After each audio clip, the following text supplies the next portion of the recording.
I'll make it take maybe one or two. It's gathering momentum, which is good.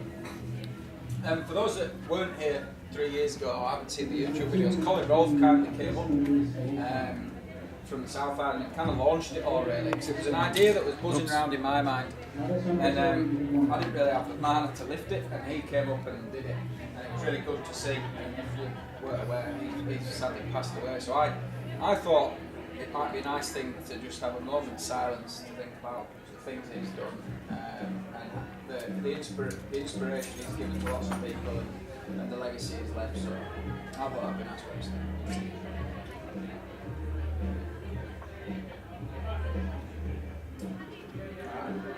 On to some other matters. We were fortunate that Colin gave a talk, and he really talked about the history of the SK and how it developed as a tramping route, and it's great to see it evolving into like these single push attempts now.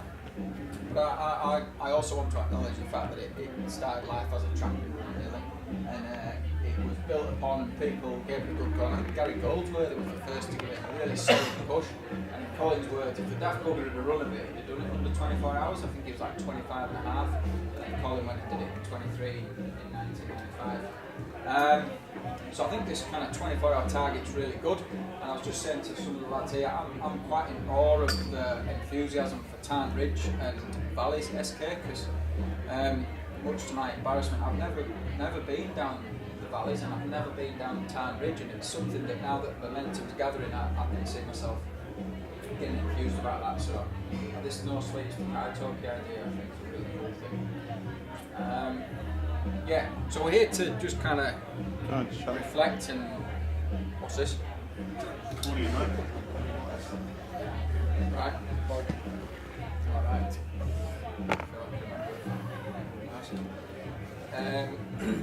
I thought we'd start by I wanted to talk to you about associate membership. This is the first time that we're going to do something on this, and we're all here because at some point we've left Katara Road and we've got to Kaitoki under 24 hours, except for one person, and that's him there. Fred Robinson, mate. Alright? Hi, I'm Fred. Now, I couldn't get past the fact that Chris is so supportive, he publicises this route, he's made Tararua FKT WordPress, he keeps track of the stats, he drives it forward, he's so enthusiastic and encouraging. He's made the Big Sunday Run page where you can all boast about and talk about your weekend missions. And he does all this and really goes above and beyond the call duty. So I thought to myself, he should be, and I've actually offered Martini the opportunity for me to carry his bag all the way from Katara to Kaitoki and beast him in under 24 hours, but he hasn't yet replied to that offer. Starting on the beginner, mate. I think he could do it, but for now, I feel he should be an integral member of this small group that's growing. And I'm going to call him an associate member. Okay. All right. So. Cheers, mate. I'm an imposter. I've got in a book called The Dog's Bollocks, appropriately. I've got a certificate for you. And I think we should acknowledge Martini with a little round of applause because he's a fucking good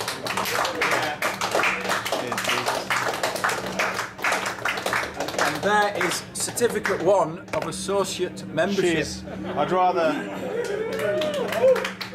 All I know is I got to Tocha Flex and I felt very tired and I wanted to. I'll shut that here, mate. Yeah, I've done a bit of the SK Valleys and I want to lead it, me, Carolyn.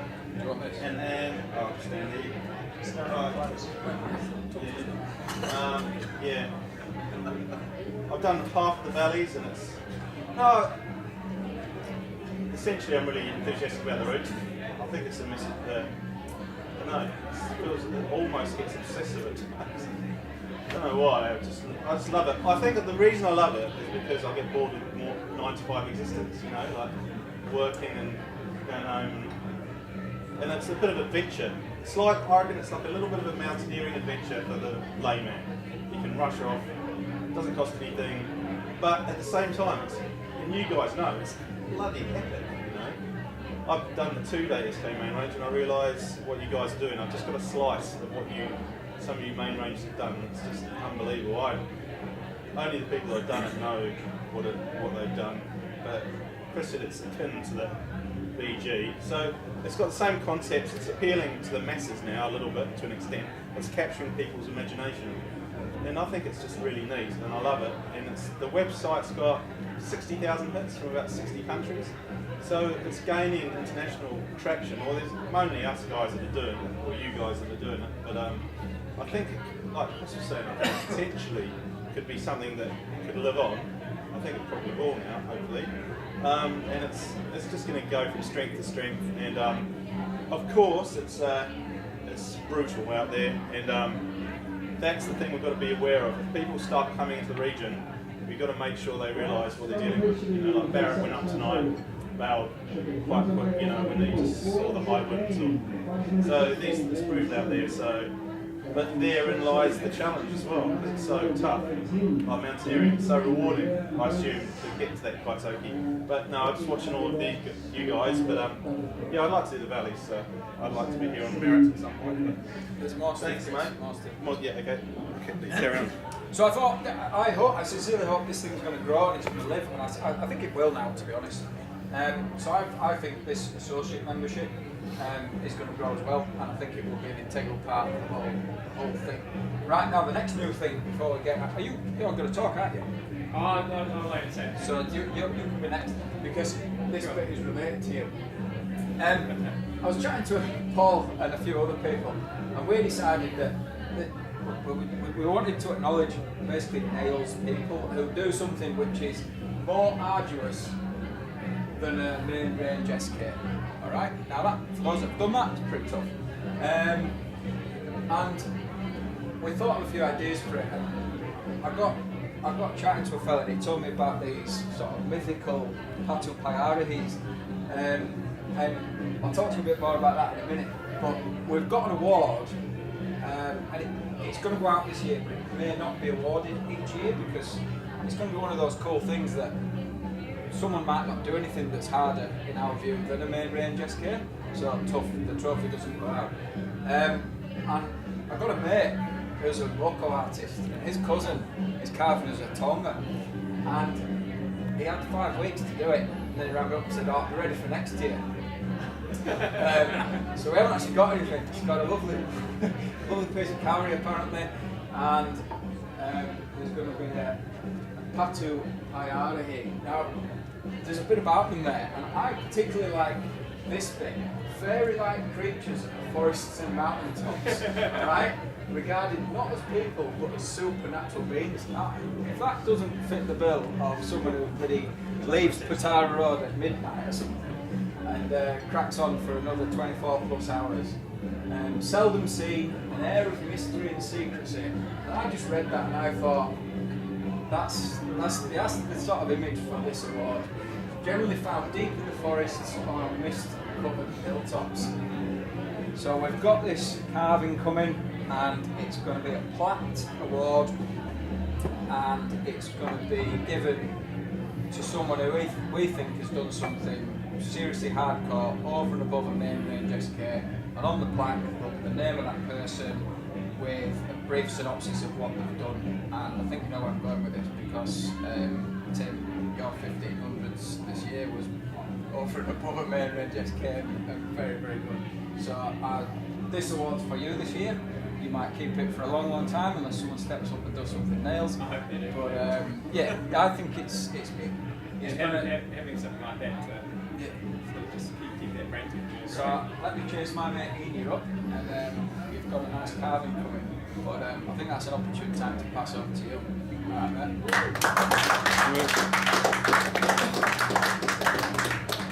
It's actually funny, we chose. Thanks, Chris. If you want the ISIS package. Let's see if I've got a pocket for it. Thank you, Chris. Let's try not to keep the nip.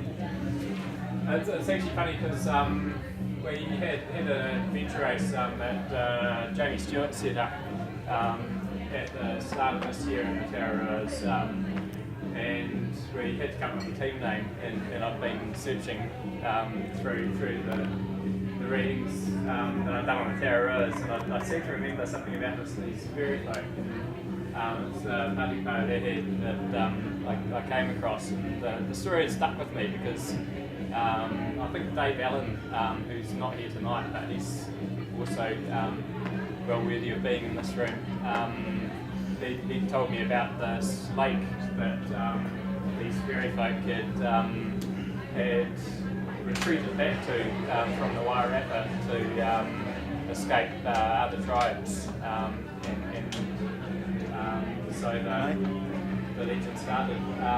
So I thought it was a fitting name for a team heading into those hills, those misty hills, and maybe or maybe not coming out at the other end. So yeah, no, cool idea, and hopefully it's going to inspire people to come up with some other big ideas. I know there's a few floating around there, and there's definitely some people in this room that are definitely capable of setting up above that main range mission. So back to Chris. I think it's probably true for most people in this room. I wouldn't even be here without his Your mum and dad, mate. mad ideas, without my mum and dad. Yeah, that too. I hope you weren't there at the time.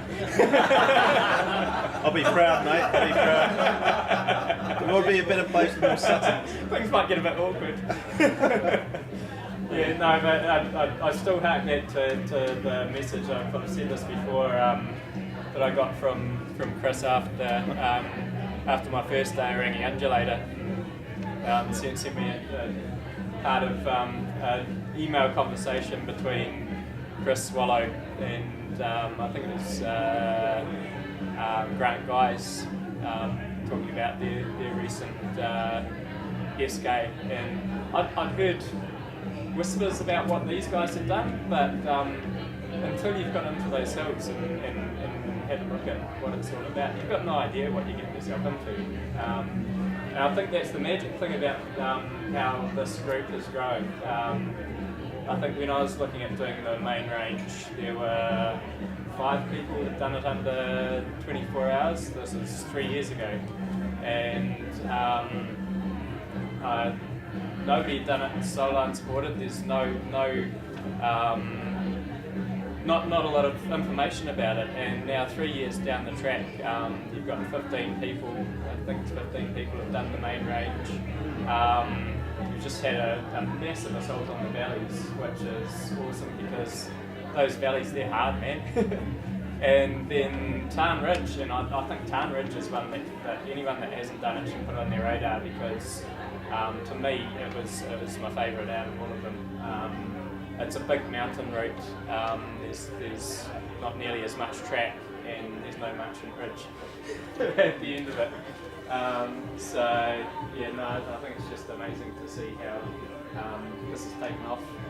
I think it's wicked, and it's great having, there's the old saying, walk a mile in my shoes, and you guys all have, and it's great having a group that has an understanding of what everyone's accomplished, because there aren't that many people that get out here and follow that dream. So, yeah. So Chris asked me to say a few words about my 1500s. I guess after I'd done the main range, I'd caught the bug. And in my past, I've sort of been into multi-sports and big physical and mental challenges to see how you can push the boundaries. And family, sticking with running was the obvious way to go. And the problem with doing big things is you tend to feel like you need to do something bigger. I don't know. I'm sure that's the same with a lot of you. Once you've pushed the boundaries out, it's like, well, I can do that. So, what's next? Get a second kid. What's that? Have a second kid. No, then I wouldn't be able to do this. What's that? I don't think it's a problem. No. I think it's definitely a good thing. It's just a matter of where it ends. And so there've been lots of talk about the 1500s, and I was lucky enough on the SK Talks night to meet Colin for the first and only time, and I was really sick at that stage, and so I didn't get long enough to talk to him. But we had a good little chat about the 1500s, and he filled me in on a few more of the details of what he'd done, and just inspired the hell out of me. And so I think at that stage I'd already had one go at it, and I'd gone into it not really giving it its due for how tough the challenge was going to be, and I'd actually turned it into a bit of a photo shoot. I think I came back with about 250 photos on my camera, and I'd mucked around, and so by the time I got to Angle Knob, that was all of the eastern side polished off. But I did the maths, and I just didn't have the food to get through across to the other side. And there'd been offers of people to come and resupply me down in Holdsworth, but to me the challenge, and it's different for everyone, to me the challenge was I wanted to do it on my own back, which meant carrying everything, food and everything like that from start to finish. And so I pulled the pin. It was an awesome day out. It was another one of it was a sudden effect. It's only failed me once. It's more due to good forecasting these days. But Did Barrett talk to you today? yeah, we had a wee conversation. He'll smash it, eh? But that was my first real taste of that eastern side of the range, and that really spurred me on to get down and do a Tāne skate, and it's so much more rugged down that side. The travel isn't as fast until you obviously get to the Tiranika Valley, but it just feels. It feels like you're in the mountains. It feels like you're really in the mountains. And so I think the thing about doing those really big days is you can only give them a go once a year or so. It takes a long time to build up to them physically and mentally. And so that gave me a lot of time to get out there and recce the bits that I didn't know too well, which led to mine and Tom's infamous nighttime snowy with Neil Winchcombe loop from Kaitoki, which I think I'd estimated to Tom, who I'd never met before. I think I'd seen him run out of the bush with Paul at the end of his main range. I think it's might be 9 hours, so we got to know each other fairly well over the next 15 hours. and so Did you question your timing at some point? I think everyone questions somebody's timing in those hills. You've never had it. Yeah, had that a couple of times, mate. And you never learn first time either. I think it's one of those things that the terrorists are always going to school you. Yeah. 30% harder than, I always reckon the 30% harder will. Yeah, and they'd add another 20. So. 30% harder than you think it's going to be. Yeah. In mind. I think every time I look at those maps too, they shrink down on a map. And if you haven't been in them for a good couple of months, then everything shrinks in your head. You forget pain. I think that's one of the best things about being human is you forget the bad stuff.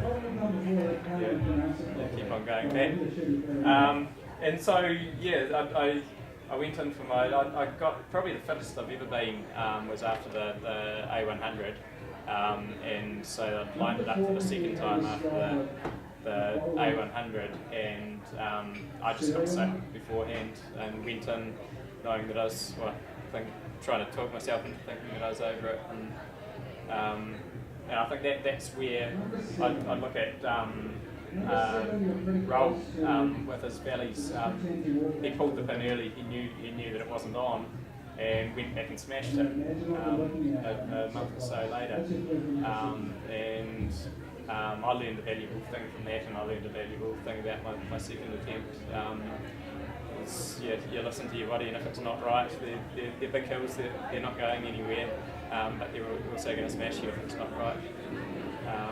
It was still a 6 hour run out to Hodes Road, but by the time I decided to pull the pin. And so I was totally prepared mentally at that stage, and it was just a matter of going back another time. Each time you build up to these things, it's so big, isn't it? Mentally, I think it's bigger than physically. And so the last time, I think just having this group, I had Dave say, I'll drive you out to Putara, and it's having the belief of the people around you is what gets you through a lot of this, and that's what gave me the confidence to go at it a third time. The fact that Dave, who I'd spent plenty of time in the hills with, had the confidence that I could do it, and somebody else had the confidence, then that just gave me more confidence. And knowing that I had my best mate Craig at the other end, he'd be out of contact and no tacky forks, I'd keep on going. and so it was the third time it really was, the only thing that was going to stop me would be catastrophic injury. And I think it's one of those things that from about Angle Knob all the way to Angle Knob, it felt really good. And I was fat, but it felt really good to there. And being on the tops for that long, it's pretty amazing. And then going down to Totara Flats, things were seizing up, and I actually was sitting down on the steps of Totara Flats, filling my bottles up with all these families around me, just chilling out in the evening. People out on the deck drinking the beers that they walked in, and I felt like I was on drugs. My head was spinning out, and but there was no question in my mind that I was heading up home. And as soon as I hit the trail, then that was the only direction I was going.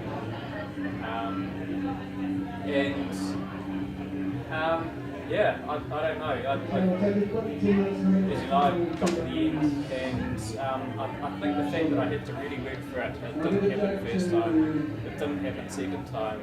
It was just so much more reward in getting to the end. Probably knowing the fact that I wouldn't give it another go if I'd fucked up that time. But I think it's probably one of my proudest moments. And so I look around this room and I think that things are getting really exciting. I think that there's definitely merit in doing these things over more than one day. I'm really keen to go back and do the main range as a 2-day fast pack to really enjoy those sections rather than suffer through the second half. But there feels, as Chris said, there feels like there's a momentum building here, and just having the support of a group like this that really understands, it's a really neat thing. The one thing I'm noticing here, and I've thought about over the last little while, a lot of what I do, I want to be a decent role model for my daughter, and at the moment I think there's only one woman in this room. We've had a few more come through.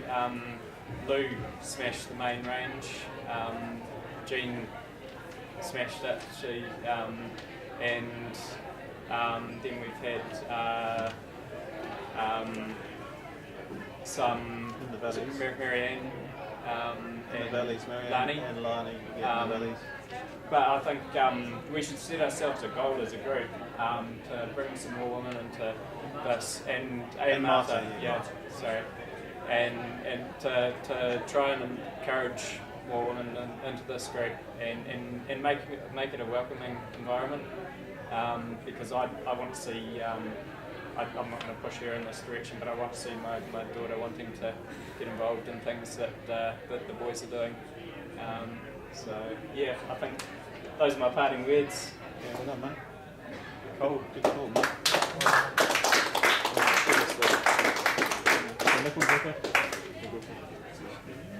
No, I don't think so. Anything. What's that? It's blinking. Was it recording?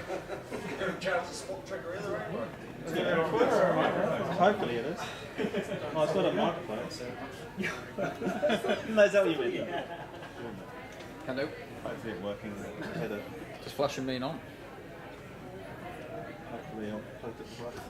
There's no battery. Yeah.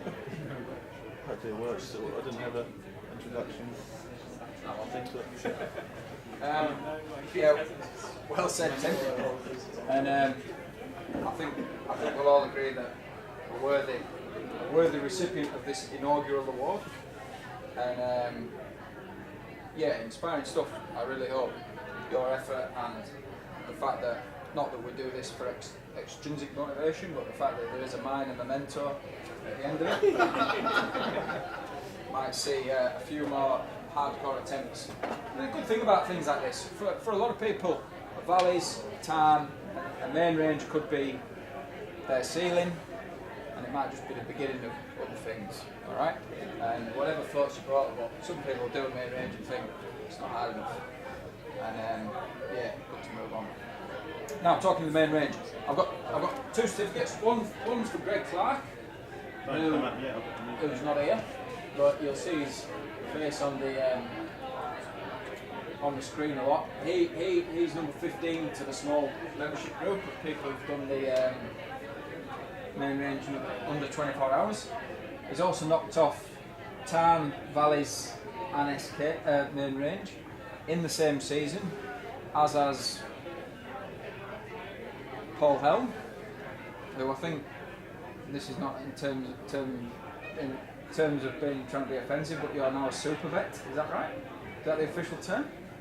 Again, inspiring stuff, and I think the third person's you to do all 3 in under 24 hours. That's good. That's great. Yeah. But he can't be with us tonight. He's having his nails done or something. So the one certificate we can hand out is to young Glenn. And the reason I use the word young, I think Glenn, you're the youngest person to have done the main range in under 24 hours. I've run with Glenn for a good few years now, and I always knew I had a lot of potential. Check that out, eh? Deal with that.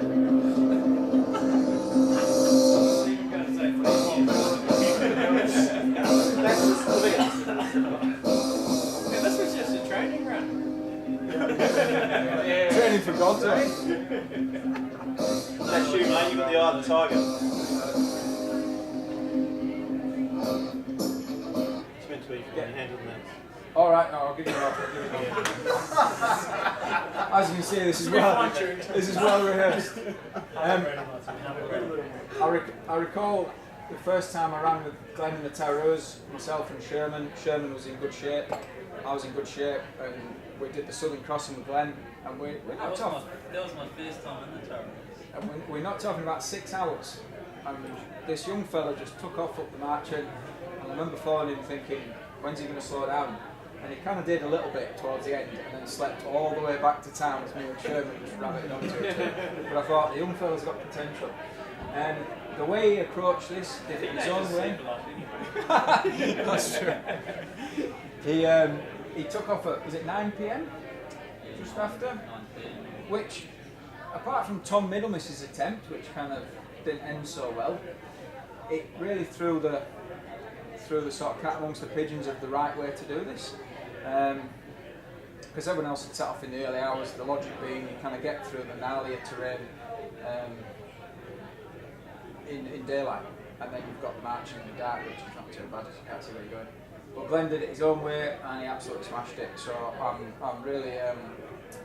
I'm really pleased to hand this over to you, Glenn. Well done. Number 14 on the main range.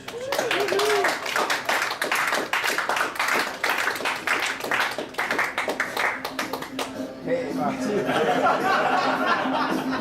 is the word. words. Listen to the words.